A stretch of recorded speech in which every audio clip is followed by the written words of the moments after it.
வணக்கம். தாய்நாடு செய்திகளுடன் நான் நிரோஷன். சமீப காலமாக நாடாளுமன்ற உறுப்பினர் அர்ஜுனா ராமநாதன் மற்றும் நாமல் ராஜபக்ச, டிவி சானக்கு இடையிலான நெருக்கம் மற்றும் அதனால் எழுந்துள்ள விமர்சனங்கள் அரசியல் வட்டாரங்களில் ஊடகங்களிலும் பெரும் விவாதத்துக்குரியதாக மாறியுள்ளது. அதே சமயம் நாமல் ராஜபக்ச குடும்ப அரசியலின் வாரிசு என்ற வகையிலும் இறுதி யுத்தத்துடன் சம்பந்தப்பட்ட தரப்பு என்பதாலும் தேசிய அளவில் முக்கியத்துவம் எழுந்துள்ளது. இருவருக்கும் இடையே ஏற்பட்டுள்ள ஒத்துழைப்பு சில ஊடகங்களில் நெருக்கம் என்று விவரிக்கப்பட்டுள்ளன. குறிப்பாக வளரும் திட்டங்கள், முதலீட்டு செயற்பாடுகள் மற்றும் கட்சியின் உள்நிலை அதிகார போட்டிகள் தொடர்பில் வெவ்வேறு துருவங்கள் ஒரே மேடையில் தோன்றியமை அரசியல் ஆய்வாளர்களின் கவனத்தை ஈர்த்தது. அர்ஜுன ராமநாதன் ராஜபக்ச குடும்பத்துடன் மிகவும் நெருக்கம் காண்பிப்பதால் தனித்துவமான அரசியல் குரல் மங்கிவிடும் என்று கவலை தெரிவிக்கின்றனர். இதனால் மக்கள் சார்பான கருத்துக்களை வலியுறுத்தும் அவரது தனிப்பட்ட நிலைப்பாடுகள் பாதிக்கப்படும் என்ற குற்றச்சாட்டும் எழுந்துள்ளது. சமூக வலைதளங்களில் அரசியலின் பொது முகங்களும் பழைய அதிகார அரசியலின் பாதையில் செல்கின்றார்கள் என்ற விமர்சனங்களும் அதிகரித்துள்ளன. குறிப்பாக இளைஞர்கள் அர்ஜுனாவிடமிருந்து புதுமையான அரசியல் எதிர்பார்த்த நிலையில் அவர் பழைய அரசியல் வட்டாரத்துடன் இணைவது ஏமாற்றத்தை ஏற்படுத்தியுள்ளதாகவும் கூறுகின்றனர்.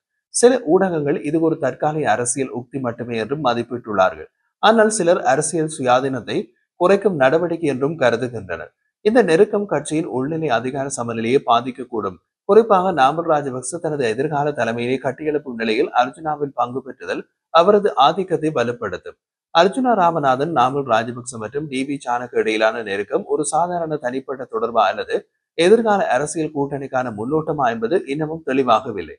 ஆனால் இந்த உறவு குறித்து எழுந்துள்ள விமர்சனங்கள் தொடர்பில் அர்ஜுனா இதனை தெளிவுபடுத்தினார். அதற்கு குறிப்பிட்ட சில காரணங்கள் இருக்கலாம் என்றும் சுட்டிக்காட்டினார். அதாவது, ஒன்று, அரசியல் காரணம் இருக்கலாம்.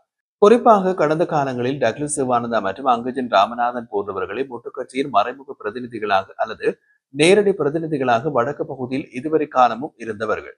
ஆனால் கடந்த நாடாளுமன்ற தேர்தலில் குறித்த இருவரும் மக்களால் தோற்கடிக்கப்பட்டு வெளியேற்றப்பட்டிருக்கின்றார்கள். எனினும் நாமல் ராஜபக்சவுக்கு இந்த அரசாங்கம் கவிழ்கின்ற பட்சத்தில் அடுத்தடுத்த காலங்களில் தாங்கள் வடக்கு மாகாணங்களில் தன்னுடைய கழுத்தை பிடித்துக் கொண்டு மேலே எழுந்திடலாம் ஒரு எண்ணம் கூட இருக்கலாம்.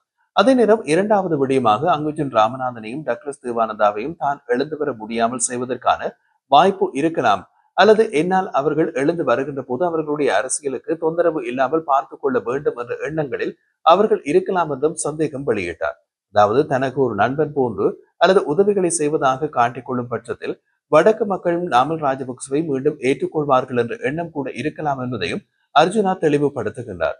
மற்றொரு பக்கத்தில் நாடாளுமன்றத்தில் மொட்டு கட்சிக்கு ஒரு எழுச்சி தேவைப்படும் நிலையில் உண்மை பேசும் அல்லது மக்கள் பிரச்சனைகளை எப்போதுமே பரபரப்பாக பேசிக் கொண்டிருக்கும் அதே நேரம் நேருக்கு நேர் அரசாங்கத்தினுடைய குறைகளை சுட்டிக்காட்டும் ஒருவருடன் கைகோர்த்து நிற்க வேண்டிய தேவை ஏற்படலாம். அதன்படி தன்னுடன் நிற்கும் போது தாங்களும் உண்மையானவர்கள் என்ற தோற்றம் மக்களிடையே உண்டாக்கப்படும் எனும் எண்ணம் கூட அவர்களுக்கு இருக்கலாம் என்று சுட்டிக்காட்டினார் அர்ஜுனா எம்பி. ஆனால் இவை ஒரு அரசியல்வாதியாக தன்னால் நோக்கப்பட்ட விடயங்களாக இருந்தாலும் அடுத்தடுத்த தேர்தல்களிலேயே இந்த விடயங்கள் உண்மை தன்மையினை தெரிந்து கொள்ள முடியும் என்றும் குறிப்பிட்டிருந்தார். மேலும் தெரிவித்த அர்ஜுனா, தான் சொல்லுகின்ற சிங்கள ஊடக நேர்காணல்களில் மிக தெளிவாக தேசிய தலைவர் தன்னுடைய தெய்வம் என்று குறிப்பிட்டிருக்கின்றேன்.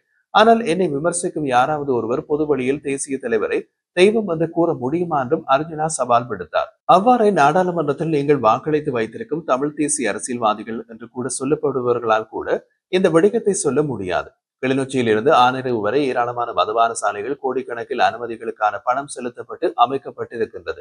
இவ்வாறு அனுமதி பெற்றவர்கள் தேசிய தலைவருடைய பிரதிநிதி என்று நினைத்து இந்த மக்கள் வாக்கு போட்டுக் கொண்டிருக்கின்றார்கள் என்றும் அர்ச்சனா விமர்சனம் வெளியிட்டார். அதுபோல் இப்படியானவர்களை துரோகிகள் என்று பேசாதவர்கள் உண்மையாக இருக்கின்ற தன்னை விமர்சிக்கின்ற இடத்தில் கவலையாக உள்ளது என்றும் குறிப்பிட்டிருந்தார் அர்ஜுனா.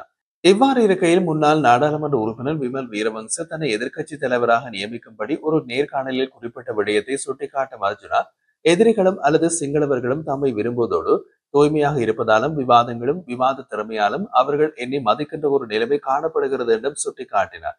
அதே நேரம் இந்த அரசியலில் இருந்து நானாக விலகும் வரைக்கும் என்னை விமர்சிப்பவர்கள் விமர்சிப்பதால் மட்டும் எந்த மாற்றமும் நடக்காது.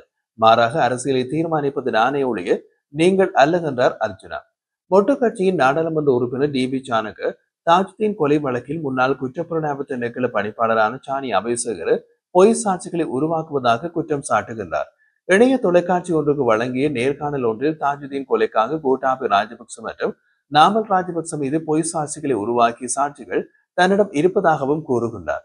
சானக மேலும் விளக்கிய போது 2015ஆம் ஆண்டு முன்னாள் போலீஸ் பரிசோதகர் சுமித் பெரேரா தான் தாஜுதீன் கொலை தொடர்பான விசாரணையை மேற்கொண்டார். பின்னர் அவர் யாழ்ப்பாணத்திற்கு இடமாற்றம் செய்யப்பட்ட போதும் வாக்குமூலங்களை பெற தினமும் கொழும்புக்கு அழைக்கப்பட்டதாக கூறினார். அவ்வாறு அவர் ஒரு நாள் சிஐடி அலுவலகத்திற்கு வந்தபோது சாணி அபேசகர் அவரை தனது வாகனத்தில் ஏற்றி பொருளை மயானம் அருகே அழைத்து சென்றதாகவும், அங்கு உனக்கு பதவி உயர்வும் சன்மானமும் தரவும் கோட்டாபய ராஜபக்ச மற்றும் நாமல் தொடர்புடையது என்று சொல்ல வேண்டும் என்று அழுத்தம் கொடுக்கப்பட்டதாகவும் அவர் குற்றம் சாட்டுகின்றார். ஆனால் சுமித் பெரேரா நான் பரிசோதித்த சாட்சியங்களின் அடிப்படையில் எப்படி பொய் கூற முடியும் என்று மறுத்ததாகவும் தெரிவிக்கின்றார். இதனை உறுதிப்படுத்தும் வீடியோ சாணகவிடம் இருப்பதாக அவர் கூறுகின்றார். சாணக மேலும் கூறுகையில் கஜ்ஜா ராஜபக்ஷ குடும்பம் தொடர்பாக பல ரகசியங்களை கூறியதாக சொல்கின்றார்கள். அவ்வாறானால் ஏன் அரசு அவரை கைது செய்யவில்லை? இந்த அரசாங்கம் ஆட்சிக்கு வந்த பிறகு கஜ்ஜா தாஜுதீன் கொலை குறித்து கருத்து கூற ஆரம்பித்தார். 6 மாதங்கள் வரை ஏன் விசாரணை நடத்தப்படவில்லை என்றால் ராஜபக்சவுடன் அவருக்கு எந்த தொடர்பும் இல்லாததால் என்று குறிப்பிட்டார். மேலும் கஜ்ஜாவின் மனைவி நீதிமன்றத்தில் தாஜுதீன் தொடர்பாக அவர் கொல்லப்பட்டார் என்று முறைப்பாடு செய்தாலும் பின்னர் அவர் போதைப்பொருள் தொடர்பான பிரச்சனையால் தான் கொல்லப்பட்டார் என்பது உறுதி செய்யப்பட்டதாகவும் சாணக விளக்கினார்.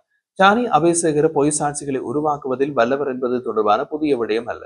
தாஜுதீன் கொலை தொடர்பிலாகவும் இவ்வாறான பொய் சாட்சிகள் தான் உருவாக்கப்பட்டுள்ளன. இதை நம்புவது எப்படி என்றும் சாணக்கு கேள்வி எழுப்பினார். முன்னாள் தேசிய ரக்பி வீரர் வசீம் தாஜுதீன் மரணம் தொடர்பான விசாரணையில் அரசாங்கம் முழுமையான நியாயத்தையும் பக்கச்சார்பற்ற அணுகுமுறையையும் பின்பற்ற வேண்டும் என்று பொதுஜன பெரமுன கட்சியின் நாடாளுமன்ற உறுப்பினர் நாமல் ராஜபக்ச வலியுறுத்தினார். கொழும்பில் ஊடகவியலாளர்கள் எழுப்பிய கேள்விகளுக்கு பதிலளித்த போது அவர் இந்த கருத்துக்களை வெளியிட்டார். தாஜுதீனின் மரணம் தொடர்பான விசாரணை சட்டத்தின் அடிப்படையில் எந்த வகையான அரசியல் தலையிடுமின்றி முன்னெடுக்கப்பட வேண்டும். இல்லையெனில் இது தாஜுதீனின் ஆன்மாவுக்கு செய்யப்படும் மிகப்பெரிய அநீதியாக அமையும் என்று தெரிவித்தார். தற்போது குற்றப்புலனாய்வு பிரிவு அரசாங்கத்தை மகிழ்விப்பதற்காக பொய்யான சாட்சிகளை உருவாக்கும் நிலைக்கு சென்றுள்ளதாகவும் இது நீதித்துறைக்கு அவமதிப்பாகும் என்றும் சுட்டிக்காட்டினார். தாஜுதீன் விவகாரம் அரசியல் லாபங்களுக்காக பயன்படுத்தப்படக்கூடாது. மக்களுக்கு உண்மையான பதில் வழங்கப்பட வேண்டும். ஆனால் அரசாங்கம் வேறு விஷயங்களை திணிக்க முயல்கிறது என்று கூறினார். மேலும் நாமல் ராஜபக்ச கடந்த நல்லாட்சி அரசாங்கத்தின் காலத்திலும் தாஜுதீன் வழக்கு தனது குடும்பத்தை இலக்காக கொண்டு அரசியல் ஆயுதமாக மாற்றப்பட்டதாக குற்றம் சாட்டினார். அந்த காலத்தில் கூட பொய்யான ஆதாரங்கள் தயாரிக்கப்பட்டன. இன்றைய அரசாங்கமும் அதே தவறை தொடர்கிறது என்று அவர் வலியுறுத்தினார். தாஜுதீன் மரண வழக்கு நீண்ட காலமாக நாட்டில் பரபரப்பை ஏற்படுத்தி வரும் நிலையில் விசாரணை வெளிப்படையாகவும் நியாயமாகவும் நடைபெற வேண்டும் என்ற வலியுறுத்தலே நாமல் ராஜபக்சவின் முக்கிய செய்தியாகும். அவர் சுட்டிக்காட்டியபடி அரசியல் நலன்களை முன்னிறுத்தாமல் உண்மையை வெளிக்கொண்டு வர முயற்சியே நீதிக்கு வழிவகுக்கும். ரக்பி வீரர் வசீம் தாஜுதீனின் மரணம் தொடர்பான உண்மை வெளிப்படாமல் ரகசியமாய் மறைக்கப்படுவது மரணத்தை விடவும் கொடுமையானதாக இருக்கும் என்று ஸ்ரீலங்கா பொதுஜன பெரமுனவின் ஊடக பேச்சாளர் சஞ்சீவ எதிரிமான தெரிவித்தார். கட்சி தலைமையகத்தில் புதன்கிழமை நடைபெற்ற ஊடக சந்திப்பின் போது கருத்து வெளியிட்ட அவர் தாஜுதீன் மரணம் இனி எந்த விதத்திலும் நாடகமாக பயன்படுத்தப்படக்கூடாது என்றும் விசாரணை முழுமையாக உண்மையை வெளிக்கொண்டு வரும் நோக்கில் மேற்கொள்ளப்பட வேண்டும் என்றும் வலியுறுத்தினார். 2015ஆம் ஆண்டு நடைபெற்ற ஜனாதிபதி தேர்தலில் தாஜுதீனின் மரணம் பிரதான அரசியல் பேசுபொருளாக பயன்படுத்தப்பட்டது. நல்லாட்சி அரசாங்கம் ஆட்சிக்கு வந்தவுடன் விசாரணைகள் வேகமாக முன்னெடுக்கப்பட்டன.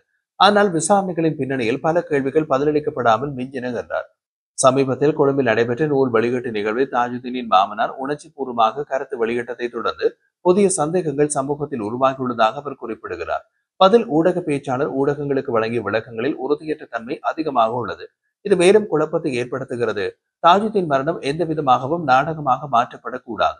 விசாரணைகள் உண்மையை வெளிக்கொண்டு வரும் விதத்தில் மட்டுமே இருக்க வேண்டும் என்று சஞ்சீவ எதிரிமான வலியுறுத்தினார். நல்லாட்சி ஆட்சிக்கால விசாரணைகளின் போது நாராயண்பேட்டை போலீஸ் நிலைய குற்றப்பிரிவின் பொறுப்பதிகாரி சுஜித் தம்மிக பெரேரா கைது செய்யப்பட்டதை நினைவூட்டிய அவர் அந்த அதிகாரி பின்னர் ஊடகங்களில் தன்னை கைது செய்து சில பொய்களை குற்றவாளிகளாக குறிப்பிடுமாறு அழுத்தம் கொடுக்கப்பட்டது.